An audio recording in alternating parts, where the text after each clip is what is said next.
정의당 대변인 한창민입니다.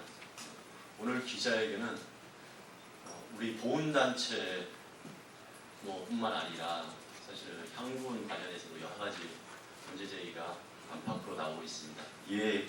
이와 관련해서 향군회장 선거가 지난 4월에 이루어져야 됐음에도 불구하고 무기한 연장되는 것에 대한 비판의 내용을 가지고 이에 대한 박승춘 보훈처장의 문제까지 포함해서 기자회견을 하도록 하겠습니다.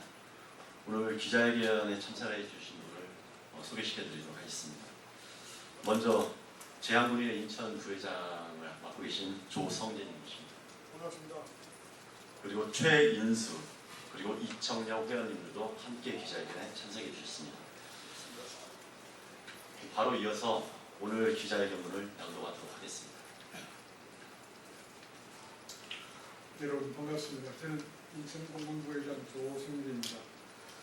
먼저 치열한 선거전을 통해 당선되신 제20대 국회의원님들께 축하의 말씀을 올립니다. 아울러 우리의 조국 대한민국의 밝은 미래를 위해 의정활동에 헌신하실 것을 기대하면서 1천만 항군 해군을 대표하여 의원들의 건승을 기원합니다. 존경하는 국회의장님, 각 정당 대표님과 의원님, 대한민국이 바로 서려면 튼튼한 안보가 뒷받침되어야 합니다. 우리 항군은 국가안보 제2부로서 지난 60년간 우리나라의 튼튼한 안보를 위해 헌신해왔습니다. 이러한 향군이 박승춘 보훈처장의 농간으로 끝없이 필요하고 있습니다. 지난 1월 13일 조남풍 전 회장이 대의원들에 의해 강제 해임된 이후 박승춘 보훈처장은 향군을 보훈처의 간변단체로 만들기 위해 수단과 방법을 가리지 않고 있습니다. 박승춘 처장은 개혁이란 미명하에 향군 해법과 정가를 깡그리 무시하면서 소극적인 행태로 향군 회장 선거를 방해하고 있습니다. 향군 정관 제45조에는 회장이 그릴 경우 60일 이내에 후임 회장을 선출하도록 규정되어 있습니다. 그럼에도 박승춘 보훈처장은 추가로 60일을 더 연기한다는 소극적인 정관 개정을 발의했고 이 정관이 임시총회에서 부결되었습니다. 그러나 박승춘 처장은 선거를 불과 이틀 앞둔 4월 13일 그것도 일과 시간이 지나서 선거 연기 지시를 하는 만행을 장려했습니다. 여러분, 4월 13일이 무슨 날입니까? 바로 제20대 국회의원을 선출한 날이자 임시 공휴일이었습니다. 세계 어느 나라에도 정부 부처가 사단법인이자 순수한 민간 조직인 향군을 상대로 선거 이틀 전에 선거를 중단시키는 파업을 자행하는 경우는 없습니다.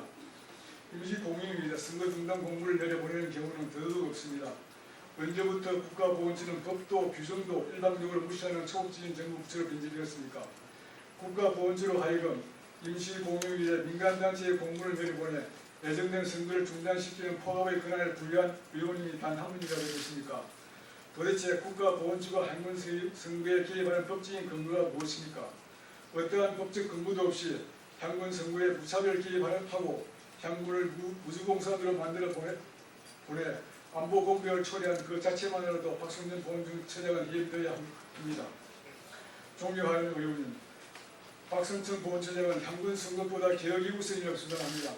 우리 스스로 개혁이 필요하다는 점은 잘 알고 있습니다. 그러나 아무리 개혁이 중요하다고 해도 국가보훈처가 주도하는 개혁안에는 절대 동의할 수 없습니다. 만약 국가보훈처의 개혁안을 수용한다면 향군은 국가보훈처의 의도에 따라 꼬리치는 애왕전으로 전락하게 됩니다. 대통령 선거이든 국회의원 선거이든 선거 때마다 보훈처의 뜻을 받들어 선거운동에 매달리는 정치적 기관으로 변질됩니다. 이 때문에 우리 향군의 개혁은 향군의 손으로 해야 한다고 강조하고 있습니다. 우리는 새로운 회장을 중심으로 강도 높은 개혁을 추진할 만반의 준비가 되어 있습니다. 어떤 경우에도 정치적 중립을 명문화하고 있는 향군 해법 제3조를 지키면서 오로지 국가 안보만을 생각하는 맹실상부한 국가 제2부로 끝날 수 있도록 강도 높은 계획을 추진할 것입니다. 존경하는 여러 의원님, 박승춘 처장은 지난 35대 향군 회장 선거에서 금범이 오가는 건건 선거였다고 향군의 자정력이 없기 때문에 보훈처가 계획의 중심에 서야 한다고 주장합니다. 우리는 건건 선거의 패단을 누구보다도 잘 알고 있습니다. 이 때문에 우리는 건건 선거를 종식시키려 한다는 사명감으로 조남정 회장을 법정에 세웠습니다. 그럼에도 불구하고 박승춘 처장은 향군을 부도덕한 집단으로 매도하고 있습니다. 자신들이 입맛에 맞는 특정 출신의 특정인을 당선시키기 위해 물불을 가리지 않고 있습니다. 향군 선거관리위원회에 압력을 넣어 당선인 유관 후보의 자기 발표를 시도하고 있는 것도 이러한 배경이 깔려 있기 때문입니다. 존경하는 여러 의원님, 우리 항군 회원들은 조국을 위해 헌신한 역전의 용사들입니다. 우리 군복을 입고 155말 훈련선에서 망망대해에서 끝도 모를 창공에서 적과 맞선 역전의 용사들입니다. 이영만리 월남을 비롯해 세계 각지에서 조국을 위해 피와 땀과 눈물을 아끼지 않은 대한민국의 진정한 용사들입니다. 우리와 함께 싸운 전설 중 일부는 대한민국의 이름으로 국민묘지에 영면하고 있습니다. 수많은 전원들이 지금도 부상과 질병으로 고통에 시달리고 있습니다. 그러나 박성준 처장을 비롯한 북한 보훈처 행태는 이와 정반대로 흘러가고 있습니다. 향군을 범죄 집단으로 치부하고 항군 대원을 범죄자로 규정하고 있습니다. 존경하는 여러 의원님, 우리 향군은 새로운 회장을 중심으로 향군을 바꾸겠습니다. 그리고 또 고쳐서 한글 탈퇴의 모범을 보이겠습니다. 잃어버린 명예를 되찾고 국민으로부터 사랑을 받는 가장 모범적인 안보단체로 거듭나겠습니다.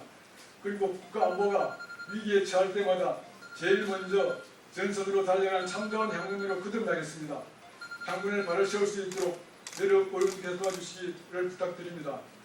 우리를 존경하는 20대 국회의원님, 저를 비롯한 대의원들은 지난 6월 17일 정의위원회 소속 의원들과 정진석 원내총무님, 우상호 원내총무님, 안철수 대표님을 비롯한 다수의 의원들에게 박성수 보훈처장의 행포를 적시한 대통령 탄원서, 5월 23일자 동아일보 광고, 불법 지시공무원, 대의원 입장 등을 전달하였습니다. 그러나 저희들이 업소를 받고 관심과 격려를 보내주신 분은 존경하는 심상정 의원님 한 분뿐이었습니다. 심상정 의원님께 일침한 항군 회원을 대표하여 진심으로 감사의 말씀을 드립니다. 여러 의원님들께서도 오늘 이 기자회견을 통해 향군을 살리고 지키고 가꾸기 위한 저희들의 충정을 다시 한번 헤아려 주시기를 부탁드립니다. 향군이 권력의 도구가 아닌 진정한 안보단체로 발휘할 수 있도록 여러 의원님께서 도와주시기 바랍니다. 우리는 새로운 회장을 중심으로 향군을 강력하게 계획해 여러 의원님 뜻에 보답하겠습니다. 여러 의원님 당선을 다시 한번 축하드립니다. 감사합니다. 그리고 잠깐 제가 부연 설명을 드리면 장군의 등기부 등본이 제가 오늘 날짜로 필요가지고 왔는데 지금 현재 박성국 부회장이 직무대행을 하고 있는데 그분이 직무대행을 맡은 지가 4월 28일 날 맡았습니다. 그래서 오늘날까지 등기사항에 지금 등록을 못하고 있습니다. 이 등록을 못하면은 향군이 도래하는 빚이 한 5,300억 정도가 되는데 이게 7월 달에 4건이 있습니다. 거기에 이사장으로서 등록이 안 되면 서명을 할 수가 없습니다. 그러면은 향군이 잘못하다가는 부도 사태로 몰리는 경우가 있습니다. 그걸 좀 추가로 말씀드리고, 그다음에 지난번 정무위원회에서 심상정 의원이 질문했을 때 향군 보훈처장이 개입할 수 있다고 했는데 제가 법적 근거를 해소하고 그걸 다 가지고 드렸습니다. 그걸 한번 참조해 주시고 여러분들이 적극적으로 좀 도와주십시오. 이 길만이 우리 향군이 살아갈 수 있는 방법밖에 없습니다. 감사합니다.